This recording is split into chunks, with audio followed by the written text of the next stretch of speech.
नमस्ते दोस्तों, welcome to देरखास। आज का ये वीडियो उन बच्चों के लिए रहेगा जिनको 2026 में एग्जाम देना है पीएटी का। ठीक है। अभी कुछ टाइम पहले एक न्यूज आई थी जो आप लोगों तक पहुंच गई होगी। अभी उसका कटिंग तो मेरे पास नहीं है। दैनिक भास्कर अखबार में वो न्यूज आई थी, उसमें ऐसा बताया गया था कि अगले साल यानी कि 2026 से जितने भी एमपी के अंदर कॉलेज हैं, चाहे वो गवर्नमेंट हो चाहे वो प्राइवेट हो, उन सभी कॉलेजों को अगर उसमें आपको सीट चाहिए उन कॉलेजेस में तो वो पीएटी के थ्रू ही मिलेगी, है ना। तो मतलब ये है कि एग्रीकल्चर बीएससी के लिए अगर आपको एमपी से एग्रीकल्चर बीएससी करनी है तो आपको पीएटी का एग्जाम एक तरीके से कंपलसरी हो चुका है। ठीक है। अगर ये बात होती है लागू तो अच्छी बात है, अगर नहीं भी होती है तब भी आप ये मान के चलिए कि जो एग्रीकल्चर की टॉप यूनिवर्सिटीज हैं एमपी के अंदर वो ओनली पीएटी से ही मिलती है।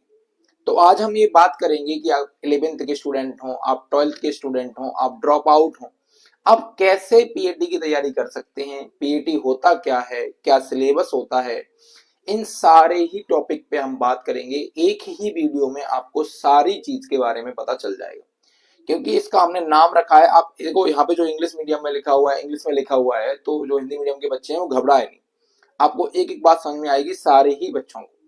सबसे पहले हम बात कर रहे हैं कि जो बिगिनर्स के लिए गाइड के ऊपर, जो बिगिनर्स हैं उनके लिए गाइड की एक तरीके से हम बात कर रहे हैं। बात किसके ऊपर होगी? बात होगी मध्य प्रदेश प्री एग्रीकल्चर टेस्ट यानी कि एमपीपीएटी 2026 के बारे में। ठीक है ना। तो इन सारी ही चीजों पे हम बात कर रहे होंगे, कैसे हम इसमें सक्सेस हासिल कर सकते हैं। 11th में है तो कैसे तैयारी कर सकते हैं, 12th में है तो कैसे कर सकते हैं, ड्रॉप ले लिया है तो कैसे तैयारी कर सकते हैं। सबके लिए स्टेप बाय स्टेप समझ में आने वाला है, कंप्लीट वीडियो आपको देखना है। सबसे पहले हम बात करते हैं व्हाट इज एमपीपीएटी। एमपीपीएटी है क्या चीज? तो एमपीपीएटी एक एंट्रेंस एग्जाम है। एंट्रेंस एग्जाम मतलब आप ये ऐसा समझ लीजिए कि एक कॉलेज में कोर्स ज्वाइन करने के लिए जो एग्जाम दिया जाता है उसको हम बोलते हैं एंट्रेंस एग्जाम, लाइक नीट, जेडबलई, है ना। इसके अलावा आईसीआर, सीयूटी, जितने भी एग्जाम्स होते हैं सब एंट्रेंस एग्जाम है। उसी तरीके से जो एमपी गवर्नमेंट कॉलेजों में सीट के लिए होता है उसको हम बोलते हैं MPPAT, Madhya Pradesh pre agriculture test. होता क्या है? Madhya Pradesh pre agriculture test is a entrance exam for the admission into various agriculture courses या रिलेटेड कोर्सेज। मतलब एग्रीकल्चर से रिलेटेड जितने भी कोर्सेज हैं उनमें एग्जाम दे के आप कॉलेज में एडमिशन ले सकते हैं। कौन कौन से कोर्सेज में ले सकते हैं आप? तो BSc agriculture, horticulture, forestry, B agriculture BTech. Agriculture BTech बहुत ज्यादा फेमस है और ये सिर्फ एक ही यूनिवर्सिटीज में होता है, ज्यादा में नहीं होता है। तो ये बात आपको समझ में आ गई होगी कि पीएटी क्या चीज है। पीएटी एक एग्जाम है, एंट्रेंस एग्जाम है। इसके थ्रू हमको बीएससी एग्रीकल्चर करने के लिए एक बढ़िया कॉलेज मिलता है जिससे हम बीएससी एग्रीकल्चर कर सकते हैं। अच्छा, उसके बाद आगे बात करेंगे। सबसे पहले बात करते हैं हु कंडक्ट द एमपीपीएटी एग्जाम्स। कौन पीएटी एग्जाम्स करवाता है? तो मध्य प्रदेश के अंदर जितने भी गवर्नमेंट एग्जाम्स, जो गवर्नमेंट जॉब होती हैं उनके लिए जो एग्जाम लिए जाते हैं वो एक संस्था लेती है, उसका नाम है एमपीईएसबी यानी कि Madhya Pradesh employ selection board. यही जो है वो हमारे पीएटी का एग्जाम भी यही लेती है। ठीक है ना। पीएटी का एग्जाम भी कौन लेता है? यही लेता है, एमपी सिलेक्शन बोर्ड। अब ये कंपनी है ना, ये गवर्नमेंट कंपनी है, गवर्नमेंट के द्वारा होती है और ये पीएटी का एग्जाम लेती है। सिर्फ एग्जाम लेना इसका काम है। ठीक है ना। तो हम बात करते हैं कि इसका फॉर्मेट क्या रहता है। तो एक सीबीटी बेस्ड पेपर होता है। सीबीटी बेस्ड मतलब कि कंप्यूटर बेस्ड टेस्ट। आप जाते हैं कंप्यूटर पे, एक टेस्ट होता है उसमें, जैसे यहाँ पे आपको दिख रहा है ना कंप्यूटर, इस कंप्यूटर पे जाके आपको बिठाया जाता है, वहां आप अपने क्वेश्चंस को टिक करते हैं। क्योंकि ऑब्जेक्टिव टाइप क्वेश्चंस आते हैं। देखो इसमें लिखा है the exam held in the computer based test once a year, है ना, एक बार में एक बार कराया जाता है, टिपिकल अराउंड द जुलाई। अधिकतर जून और जुलाई में ये करा लिया जाता है। इस बार जुलाई में हुआ है, इससे पहले वाला जो था वो जून में हुआ था। अधिकतर जून से जुलाई के बीच में हो जाता है। अभी तक ऐसा नहीं हुआ है कि जुलाई के बाद हुआ हो, कभी नहीं हुआ है। अधिकतर जुलाई जून में हो जाता है, बट कभी कभार ये जुलाई में होता है। ठीक है ना। तो ये होता है, एक ESV करके एक संस्था है, वो जो है पेपर करवाती है ना। इसको हम व्यापम के नाम से भी जानते हैं।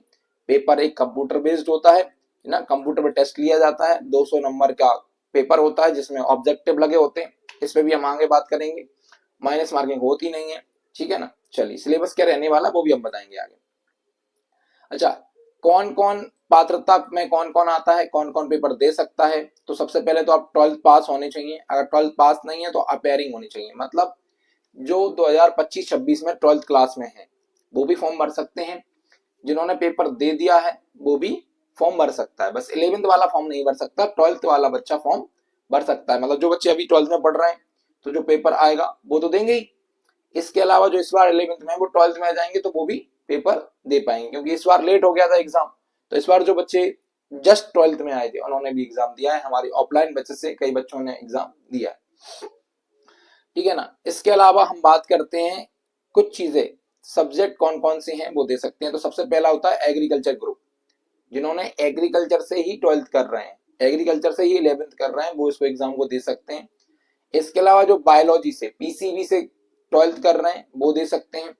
इसके अलावा PCM मतलब कि जो मैथ्स से दे रहे हैं, मैथ सब्जेक्ट लिए हुए हैं वो दे सकते हैं, ठीक है ना।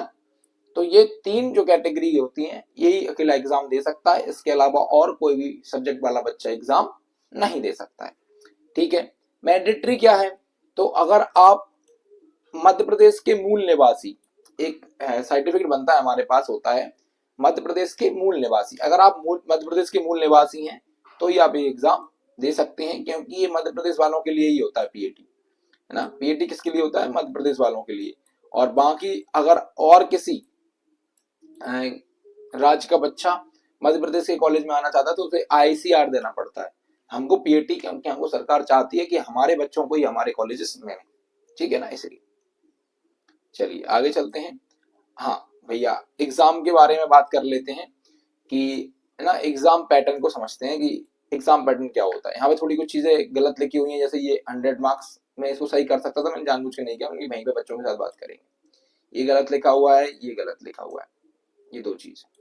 यहाँ पे आएगा 3 आवर्स का होता है, और यहाँ पे आएगा 200, कितना आएगा 200। अब हम बात करते हैं मल्टीपल चॉइस क्वेश्चंस, मतलब कि जो क्वेश्चंस आते हैं वो मल्टीपल चॉइसिंग के होते हैं। मतलब आप ऐसा समझिए कि जो आपका एग्जाम होता है 11th और 12th का या 10th का, तो उसमें जो क्वेश्चंस आते हैं चूज द करेक्ट, वही होते हैं 200 के 200। पर क्वेश्चन आपका 1 नंबर का होता है, कितने नंबर का होता है, 1 नंबर का होता है, और माइनस मार्किंग यानी कि नेगेटिव मार्किंग इसके अंदर नहीं होती है, ठीक है ना। तो ये अच्छी बात है। तो इतना याद रखिए, 200 मार्क्स का पेपर होगा, समय मिलेगा 3 आवर्स, और कोई माइनस मार्किंग नहीं है, ठीक है ना। 200 नंबर आएंगे। अब कैसा रहेगा ऐसा समझिए, जो एग्रीकल्चर AG से पेपर दे रहा है उसको आती है 100 नंबर की एग्रीकल्चर, मतलब क्रॉप और एनिमल आती है 100 नंबर की, है ना। इसके अलावा 100 नंबर का आता है आपको PCM, क्या आता है PCM 25-25 का, 25 की बायोलॉजी, 25 की फिजिक्स, और 25 की केमिस्ट्री, और 25 का मैथ। बाकी 100 नंबर की आपको आती है 50 की एनिमल और 50 की क्रॉप। कोई बायोलॉजी से दे रहा है तो उसको भी 200 नंबर का आता है, लेकिन बायोलॉजी आती है 100 नंबर की, 50 की फिजिक्स और 50 की केमिस्ट्री। कोई बच्चा ऐसा है जो मैथ से दे रहा है तो मैथ 100 नंबर का आएगा। PCB में जो C होती है यानी केमिस्ट्री होती है, केमिस्ट्री आपकी आएगी 50 नंबर की, और फिजिक्स आएगी 50 नंबर की, ठीक है ना। तो इस प्रकार से इसका सिलेबस होता है, ठीक है। सिलेबस के बारे में थोड़ा यहाँ पे भी दिया हुआ है, यहाँ पे बात कर लेते हैं। तो अगर आप कैसे पढ़ाई कर सकते हैं, किन चीजों के थ्रू इस चीज को समझ सकते हैं, तो सबसे पहले तो आपको फाउंडेशन बनाना है 11th और 12th क्लास से। मतलब जो 11th और 12th में आपकी बुक्स चल रही हैं, अगर आप मैथ से देना चाहते हैं तो मैथ फिजिक्स केमिस्ट्री की बुक्स 11th 12th की, आप बायोलॉजी देना चाहते हैं तो biology physics chemistry MP 12th की बुक्स, अगर आप एग्रीकल्चर से देना चाहते हैं तो जो एग्रीकल्चर में बुक आपकी चल रही है 11th और 12th में, उन बुक्स पे अगर आप पढ़ते हैं तो ये जो है आपको बहुत ज्यादा अच्छे तरीके से फाउंडेशन आपका मजबूत हो जाएगा, बन जाएगा। कोर सब्जेक्ट की अगर हम बात करें तो कोर सब्जेक्ट वही है अगर आप फिजिक्स केमिस्ट्री देखेंगे तो सभी के लिए आ रही है फिजिक्स केमिस्ट्री, ठीक है ना। इसके अलावा एग्रीकल्चर वालों के लिए एग्रीकल्चर आ जाती है, मैथ आ जाता है, बायोलॉजी आ जाती है, तो सारी ही चीजें एग्रीकल्चर वालों के लिए आ जाती हैं, लेकिन कम कम मार्क्स की आती हैं। तो ये कोर सब्जेक्ट होते हैं, यही मिला के सब आते हैं। फिजिक्स फिजिक्स आती है, केमिस्ट्री आती है, मैथ्स आता है, बायोलॉजी आती है। इसके अलावा एग्रीकल्चर, एग्रीकल्चर में दोनों एनिमल्स और क्रॉप, ठीक है। अगर हम बात करें डिटेल जो स्टडी आप करना चाहते हैं, डिटेल में अच्छे तरीके से पढ़ना चाहते हैं, आपको सीट लेना ही है, तो देरखास का ऑफलाइन बैच चलता है अशोकनगर के अंदर, अशोकनगर मध्य प्रदेश। आप अगर अशोकनगर नहीं सुने हैं तो आपने गुना सुन रखा होगा। गुना के पास में ही हमारा एक छोटा सा शहर है अशोकनगर, वहां पे हम ये क्लासेस चलाते हैं। पिछले 2 साल से हमने क्लासेस चलाना चालू किया है, उसमें 2 साल में ऐसा कभी नहीं हुआ कि बच्चा कोचिंग से निकले ना हो, ठीक है ना। इस साल भी बच्चों का रिजल्ट आ रहा है, अभी रिजल्ट आएगा, हम आपको दिखाएंगे। इससे पहले 2024 वाला जो रिजल्ट आया था उसमें भी बच्चे निकले हुए थे। बहुत छोटा शहर है ना, फिर भी यहाँ पे काफी अच्छे तरीके से हम तैयारी करवाते हैं, बच्चे आते भी, ठीक है। हाँ, अगर आप कहीं दूर हैं, नहीं आ सकते हैं, तो क्या करें, हम YouTube के ऊपर ही, मतलब इसी चैनल के ऊपर हम आपको क्या करवाएंगे, तैयारी करवाएंगे हम, जितना हमसे हो सकता है। अभी आप जाके हमारी जो पुराने वीडियोस हैं उनको देखिए, आपको कमेंट के नीचे मिल जाएगा कि कितने बच्चों को हमारी वीडियो से फायदा हुआ है। और हमने कुछ टाइम पहले ही चैनल स्टार्ट किया है, अभी जब ये मान के चलिए कि इस पे पीएटी पढ़ाना या एग्रीकल्चर संबंधित चीजों को मुश्किल से 1 महीना या 2 महीने के आसपास हुए होंगे। तो अगर आप इस चैनल को सब्सक्राइब कर लेते हैं, बेल आइकन को प्रेस कर लेते हैं, तो एग्रीकल्चर से संबंधित जितना भी कोर्सेस है, जितनी भी जॉब्स हैं, सबके बारे में आपको पता चल जाएगा। लाइक ADDET के बारे में आपको बता देंगे, पीएटी के बारे में बता देंगे, आईसीआर का बता देंगे, सीयूटी एग्जाम्स के बारे में बता देंगे, बीएचयू के बारे में बता देंगे। जितनी भी इंफॉर्मेशन और जितनी गवर्नमेंट इंफॉर्मेशन होती हैं गवर्नमेंट जॉब्स को लेके, उन सब के बारे में हम आपको इसी चैनल के ऊपर जानकारी देते रहेंगे। तो आप इस चैनल को अगर जुड़ जाते हैं तो आप ये मान के चलिए कि आपकी तैयारी हम यूट्यूब के ऊपर भी कुछ हद तक करवा देंगे। बाकी आप अगर हमारे बताए हुए रास्ते से सेल्फ स्टडी करते हैं तो आपको कोई रोकने वाला है नहीं, ठीक है ना। चलिए, अब हम बात करते हैं कि कैसे प्रिपरेशन आप स्टार्ट कर सकते हैं। तो मैं पर्सनली सजेस्ट करता हूं, मेरे यहाँ से बच्चे निकलते हैं उनको भी और आप लोगों को भी, कि सबसे पहले तो स्टार्ट अर्ली। सक्सेस उसी को मिलती है जो जल्दी शुरुआत करता है, क्योंकि सालों साल कंपटीशन बढ़ता जा रहा है ना। 2024 से इस साल कंपटीशन बढ़ा है, कट ऑफ भी बढ़ेगा, याद रखना। 2000 अगर हम बात करें क्लास 11th से ही अगर आप स्टडी कर देते हैं, स्टडी स्टार्ट कर लेते हैं तो बेस्ट है। अगर आप एग्रीकल्चर ले चुके हैं तो आपके लिए तो दूसरा ऑप्शन है ही नहीं भाई, आप पीएटी की तैयारी करिए, सबसे बेस्ट काम आपके लिए होने वाला है, ठीक है। तो 11th से ही स्टार्ट करिए, है ना। 11th का फाउंडेशन आपका बहुत मजबूत हो जाएगा, सारी चीजें अच्छी से हो जाएंगी, ठीक है ना। इसके अलावा आप क्या करिए, टॉपिक वाइज डिवीजन डालिए उसको, मतलब टॉपिक्स में डिवाइड करिए। अगर आप इस वीडियो के नीचे हमको कमेंट करते हैं कि आप कौन सब्जेक्ट के हैं और आप वाकई में ही पीएटी की तैयारी करना चाहते हैं, तो आप अपना सब्जेक्ट वहां पर लिखिए और अपना सिटी लिखिए कि हम यहाँ से हैं और हम करना तैयारी करना चाहते हैं। तो आप ये मान के चलिए हम आपके लिए एक प्रॉपर सिलेबस की कौन कौन से टॉपिक आते हैं, उन प्रॉपर टॉपिक्स का वीडियो लेके आ जाएंगे। उस टॉपिक से आपकी जो है तैयारी स्टार्ट हो जाएगी, ठीक है ना। तो ब्रेक डाउन करिए सब्जेक्ट वगैरह सारी चीजों को, है ना, और इनको बढ़िया मैनेज करिए। एक प्रॉपर टारगेट बनाइए कि इस वीक में इतना करना है, इस मंथ में इतना करना है, सारी चीजों को अच्छे तरीके से कर लीजिए। सेट वीकली गोल्स और मंथली रिवीजन। वीकली गोल्स बनाइए, इस वीक में मुझे इतना करना है, फिर उसके बाद मुझे मंथ में इतना करना है। बेटा पर्सनल बात बताऊं ना, तो अगर आप इस तरीके से पढ़ाई करेंगे पीएटी की, तो ये तो 100% तय है कि आपकी पीएटी का तो मुझे नहीं पता, हो सकता हो ना हो, लेकिन 12th में बेस्ट परसेंटेज आपकी आ जाएगी। 12th में ऐसी परसेंटेज आएगी कि आपकी जो मोहल्ले वाले हैं, आपके रिश्तेदार हैं, उन्होंने आपसे उम्मीद भी नहीं की होगी, है ना। इसके अलावा सॉल्व प्रीवियस ईयर पेपर्स, हमारे यहाँ पे एक वीडियो है इसी चैनल के ऊपर, आप जाके चेक करिएगा। तो वो क्या है कि उस पे हमने बताया है कि कैसे हम पुराने पेपर्स को डाउनलोड कर सकते हैं। तो पुराने पेपर्स को डाउनलोड करिए, चेक करिए उनको और उनसे तैयारी शुरू करिए, पता करिए कि कैसे क्वेश्चंस आते हैं। तो ये आपका शेड्यूल हो सकता है। सबसे पहले तो स्टार्ट करिए, अगर आप 11th में हैं तो 11th से स्टार्ट कर दीजिए, 12th में है तो 12th से स्टार्ट कर दीजिए, और अगर आप ड्रॉप ले चुके हैं तो फिर आपने तैयारी स्टार्ट कर ही दी होगी, अगर नहीं करी है तो एग्जाम पूरे दम से लग जाएगी। ठीक है ना। चलिए आगे बात करते हैं बेस्ट बुक्स और रिसोर्सेस। तो अभी तक एग्रीकल्चर की अगर हम बात करें तो ऐसी कोई बेस्ट बुक्स हमको देखने को नहीं मिली है कि उस बुक पे हम डिपेंड होके एग्जाम्स निकाल सकते हैं। तो ऐसी कोई भी बुक हमको नहीं मिली है। इसके पीछे हम भी काम कर रहे हैं, क्योंकि जो है 12th क्लास की इंग्लिश मीडियम की बुक्स तो हमारी आती हैं, हमने बनाई है एग्जाम साथी करके, देर खास एग्जाम साथी, वो बुक्स तो हमारी आती हैं। बट अभी हमने पीएटी पे ऐसा कोई काम नहीं किया है। लेकिन अब हम देख रहे हैं कि ये कुछ ऐसा मिल नहीं रहा है यहाँ पे, है ना। तो इसके बारे में हम आगे काम करेंगे, नोट्स भी प्रोवाइड करा सकते हैं आपको, है ना। तो आप तैयारी शुरू करिए। कोई जो एमपी बोर्ड की बुक्स हैं, टेक्स्ट बुक्स हैं, वो इसके लिए बेस्ट हैं। अगर आप उनसे पढ़ेंगे तो सबसे बढ़िया रहेगा। स्पेशली शिवलाल की जो हिंदी मीडियम की बुक्स आती हैं उनसे आप पढ़ना चालू करिए, है ना। उनसे सिलेबस कवर करने की कोशिश करिए, पढ़ते रहिए। इसके अलावा हम फ्री पीपीटी वीडीएफ वगैरह आपको यहाँ पे देते रहेंगे, मटेरियल देते रहेंगे, तो उससे भी आप तैयारी कर सकते हैं, ठीक है ना। है ना, हम यहाँ पे टारगेट बैच भी वगैरह भी लॉन्च करते हैं एग्जाम टाइम पे और उससे पहले भी, तो हम पूरा मटेरियल आपको प्रोवाइड करा देंगे, ठीक है। तो आप यहाँ से तैयारी करते रहेंगे, ठीक है। तो ऐसे आप तैयारी स्टार्ट कर सकते हैं। सबसे पहले है स्टार्ट करना, पहले स्टार्ट करिए।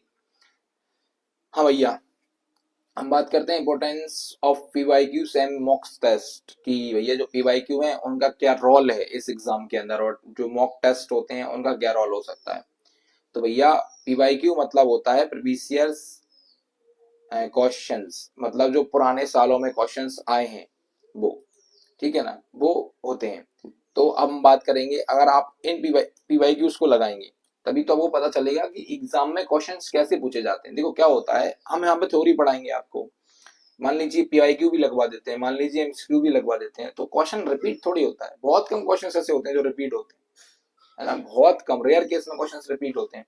हाँ बाकी ऐसा हो सकता है कि अगर आप थ्योरी अच्छी तरीके से समझेंगे तो आपको वहां पे क्वेश्चंस लगाना आ जाएगा, और वो क्वेश्चंस कैसे बनते हैं थ्योरी पढ़ने के बाद वो पीवाईक्यू से पता चलता है। मॉक टेस्ट से आप क्या करेंगे, अपना पूरा सेल्फ एनालिसिस कर सकते हैं, अपनी चीजों को अपने अंदर झांक के देख सकते हैं कि हम कितने अभी पानी में चल रहे हैं। तो अभी भले आप स्टार्ट ना करें, लेकिन बाद में मॉक टेस्ट वगैरह आपको देना चाहिए। हम आपको बताएंगे फ्री में भी कैसे दिए जा सकते हैं और कैसे मॉक टेस्ट लगाना है, सारी चीजें, है ना। और रियल एग्जाम का फील भी हम आपको दिलवाएंगे, पीवाईक्यू टेस्ट से आपको मिल जाता है। ये सारी चीजें हम आपको बताएंगे, ये अभी ज्यादा इंपॉर्टेंट नहीं है, इंपॉर्टेंट वो था। अब हम बात करते हैं टॉपर्स की स्ट्रेटजी क्या होती है, क्योंकि हमारे यहाँ से ये मान के चलिए इस बार हम रिजल्ट में आपको दिखाएंगे कितनी बढ़िया रैंक आने वाली है। कुछ बच्चे हैं इनकी बहुत अच्छी रैंक आने वाली है। देखिए सबसे पहले तो आप नोट्स बनाने की आदत डालिए। मुझे पता है 10th क्लास तक जो आप नोट्स बनाते हैं वो नोट्स नहीं होते हैं, वो तो रद्दी होती है।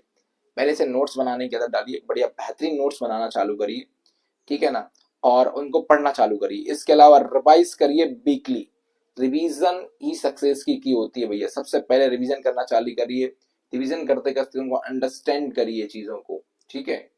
इसके अलावा जो डाउट होते हैं उन डाउट को अच्छी तरीके से क्लियर करिए, समझिए डाउट्स को, कि अगर एक डाउट आया है तो पूरे टॉपिक को कैसे समझना है, पूरे टॉपिक को एकदम रीड करना है, अच्छे तरीके से समझना है। यूट्यूब की मदद ले लीजिए। टॉपिक हो सकता है कि वो टॉपिक किसी पीएचडी के लिए ना पढ़ाया गया हो। अब मान के चलो बायोलॉजी का कोई टॉपिक है, आप टिश्यूज हैं, बायोलॉजी की सेल है, तो जरूरी थोड़ी है कि पीएचडी के लिए पढ़ाया गया हो। आप नीट की किसी वीडियो को देख लीजिए, है ना, किसी ऐसे टीचर को देख लीजिए जो पीएचडी के लिए नहीं पढ़ाता, किसी और एग्जाम के लिए पढ़ाता, लेकिन उसने सेल पढ़ा रखा है, पढ़ लीजिए, क्या दिक्कत है। तो वहां से पढ़ लीजिएगा, है ना। बहुत जरूरी होते हैं, अगर आपके कॉन्सेप्ट क्लियर हैं तो कोई दिक्कत नहीं आती। स्मार्ट वर्क के बिना हार्ड वर्क करते रहोगे तो कुछ नहीं मिलेगा। स्मार्ट वर्क करिए, चीजों को क्रैक करना सीखिए, कि पीवाईक्यूज को देख के पता करना चाहिए, पता हो जाना चाहिए कि कैसे एग्जाम्स में क्वेश्चंस आते हैं, कैसी चीजें होती हैं, है ना। तो ये सारी चीजों से आप पढ़ना सीख जाएंगे। कंपटीशन ही आपको पढ़ाई करना सिखाएगा, आपको मेहनत करना सिखाएगा। स्कूलिंग कभी नहीं सिखाती, याद रखिए। अगर स्कूलिंग अच्छी करा देती, आपकी स्कूलिंग अच्छी होती, स्कूल बहुत अच्छे होते, तो कभी हम जैसे टीचर्स की यहाँ पे भाग पढ़ाना नहीं पड़ता आपको, है ना। क्योंकि स्कूल्स वाले चाहते ही नहीं है कि आप ढंग से पढ़ाई कर पाए, ठीक है ना। अब हम बात करते हैं कि एग्जाम कब होगा। 2026 में पेपर देंगे, तो आप ये मान के चलिए कि अप्रैल में जो है आपके फॉर्म फिलवाना चालू हो जाएंगे 2026 में, और जून में आपका एग्जाम कंडक्ट हो जाएगा। अगस्त के आसपास रिजल्ट आता है और आपको जो है सितंबर तक कॉलेज मिल जाता है। तो आप ये समझिए मार्च अप्रैल में क्या हो जाएगा, मार्च अप्रैल में आपका एग्जाम हो जाएगा, जून जुलाई में एग्जाम हो जाएगा, मार्च अप्रैल में फॉर्म आ जाएंगे। मार्च में फॉर्म भरे होते हैं तो जून में हो जाता है, और अप्रैल में फॉर्म भरे होते हैं तो जुलाई में होता है एग्जाम। ठीक है, चलिए। अच्छा, करियर ऑप्शंस क्या हैं, इसको करने के बाद ये सबसे जरूरी होता है। तो आप प्राइवेट कॉलेज में, गवर्नमेंट कॉलेज में और प्राइवेट कॉलेजेस में जो इन एग्जाम देने के बाद जो है वो कर सकते हैं। अच्छा, पीईटी से हमने बीएससी कर ली, उसके बाद क्या है, तो इसमें बहुत सारी गवर्नमेंट जॉब्स हैं। अभी हमें यहाँ पे सिर्फ गवर्नमेंट जॉब्स के बारे में बात कर रहे हैं।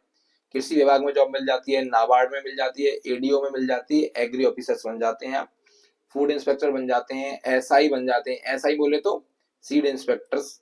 ये बहुत सारी जॉब है, मैं यहाँ पे लिख नहीं सकता, ये पूरा पेज भर जाएगा, इतनी जॉब्स हैं। इसके अलावा प्राइवेट में तो आप ये मान के चलिए कि आप बीएससी करते करते में ही आपको 100% जो है जॉब मिल जाएगी, ये तय है। ठीक है ना। हायर स्टडीज की बात करते हैं तो एमएससी कर सकते हैं आप, एमएससी कर सकते हैं, एमएससी के अलावा पीएचडी कर सकते हैं। ठीक है ना, पीएचडी कर सकते हैं। इसके अलावा आप बीएड कर सकते हैं, बीएड, क्योंकि अभी एग्रीकल्चर टीचर्स की बहुत ज्यादा शॉर्टेज है, तो टीचर्स बन सकते हैं एग्रीकल्चर की फील्ड में। इसके अलावा आप बहुत सारी चीजें कर सकते हैं, इससे आपको बहुत ज्यादा फायदा मिलेगा। बहुत सारे कोर्सेस होते हैं, इनके ऊपर भी हम बात करेंगे, अभी उतना जरूरी नहीं है, क्योंकि जितनी आपको आपकी हेडलाइट से लाइट जा रही है पहले उतना पहुंचिए, उसके बाद आगे का सोचेंगे। ठीक है। अब जो हम बात करते हैं तैयारी कहाँ से करेंगे, तो आप यूट्यूब, अगर आप कहीं बाहर से हैं तो आप यूट्यूब से हमसे जुड़ सकते हैं, चैनल को सब्सक्राइब कर लीजिए तो आप हमारे पास जुड़ जाओगे। इसके अलावा जो बच्चे लोकल अशोकनगर से देख रहे हैं वीडियो को, या गुना से देख रहे हैं, तो आप अशोकनगर आके रह सकते हैं। 101% आपको जो है इस टारगेट बैच से फायदा मिलेगा, आपका सिलेक्शन तय हो जाएगा। आप लोग इंदौर वगैरह जाते हैं, कुछ नहीं होता, बहुत सारे बच्चे ऐसे हैं जो अशोकनगर से इंदौर चले गए थे, फिर वापस आके हमारे पास उन्होंने तैयारी की और सिलेक्शन लिए। वो चीज आपको वहां पे 50,000 रुपए, 70,000 रुपए में मिलती है, 70,000 रुपए मिलती है, वो हम आपको ज्यादा से ज्यादा 15,000 रुपए में दे देंगे, है ना। ज्यादा से ज्यादा 10-15,000 रुपए में मिल जाती है, कोई चीज है यहाँ पे कोई टफ नहीं है ना। वहां पे रहने खाने का भी खर्चा बहुत कम होता है। और एक बात हमेशा याद रखिए कि आज की जो मेहनत है आपकी, वो ही आपका कल का रिजल्ट बनेगा। अगर आपने आज मेहनत की है तो कल रिजल्ट दिखेगा, अगर आपने आज मेहनत नहीं की तो कल कुछ भी आपके हाथ में नहीं लगने वाला है। ठीक है, तो मिलते हैं नेक्स्ट वीडियो में। आपको कमेंट के नीचे बताना है अपना नाम, और बताना है कि आप कौन से सब्जेक्ट से हैं और आप किस शहर में रहते हैं, और पीएटी की तैयारी 26 में एग्जाम देना चाहते हैं, तो हम आपके लिए एक बेस्ट सिलेबस का एक जो है वीडियो लेके आएंगे। ठीक है, मिलते हैं नेक्स्ट वीडियो।